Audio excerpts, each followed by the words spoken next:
What's up, guys? I'm sorry. I apologize if the mic quality isn't good on this. I didn't feel like breaking out my mic just for an intro. Today what we're going to be doing is rehauling this guy. This is a Trick or Treat Studios Halloween 5, The Revenge of Michael Myers mask. And I'm going to see what I can do with it. Honestly, it's not a bad sculpt. I really like the sculpt and I think it's very accurate to the film. So, let's get to it. So the first thing I'm going to do is take some of this frog tape. You can use any other masking tape. You can use painter's tape.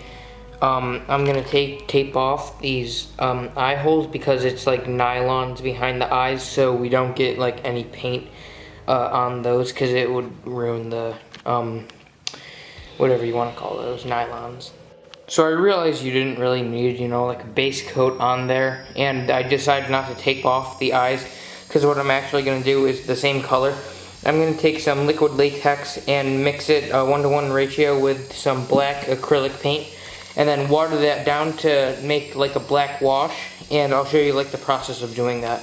I decided to tape off the hairline just because I didn't want any paint getting into the hair. So I actually made up this black liquid latex wash. I'm going to mix it up more to get like the streak out of there.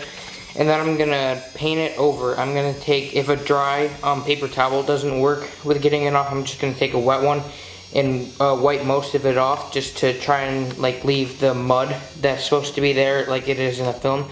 And I'll do that for you guys really quick. So before I start, I just wanted to explain this really quick. I'm using a foam brush. I wish I had like a little bit of a thinner one, but it doesn't really matter. I'm gonna take it, soak my brush up pretty well, and then just start to paint it down. And then I'm gonna do small sections, and then the only reason I'm doing it is to sort of like get in these cracks and wipe off like this yellow color, because that yellow color isn't really accurate, and just make it look like, mud and dirt, and really weather it. So I'll do that for you guys. So you can see I started to do the weathering and I carried it down here. What I actually did was I started to wipe it off with a dry rag, and then when I got most of it off, I just took a wet rag and wiped pretty much all of it off, and it got into a lot of the cracks, which is a good thing. I'm gonna do the rest of the mask. Damn it, I just did that. I'm gonna do the rest of the mask and I'll show you what that looks like. So I finished up the weathering. If I did go a little overboard, what I would do is, well, at the end I did go a little overboard, so I filled up another one of those plastic water bottles or water cups with water. It's all water. Clean brush, just dipped it in and went all over the mask and just rubbed it off, blotted it off. I rubbed and blotted it off so I wouldn't, take all of it away. And here is the finished mask.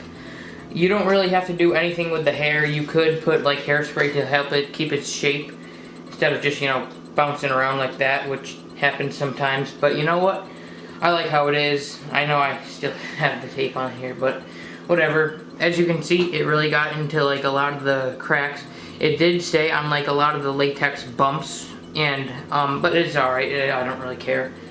And in areas I take paint on my finger and put it just in areas where it needed like more dirt, I guess, and that's it. So I hope you guys enjoyed.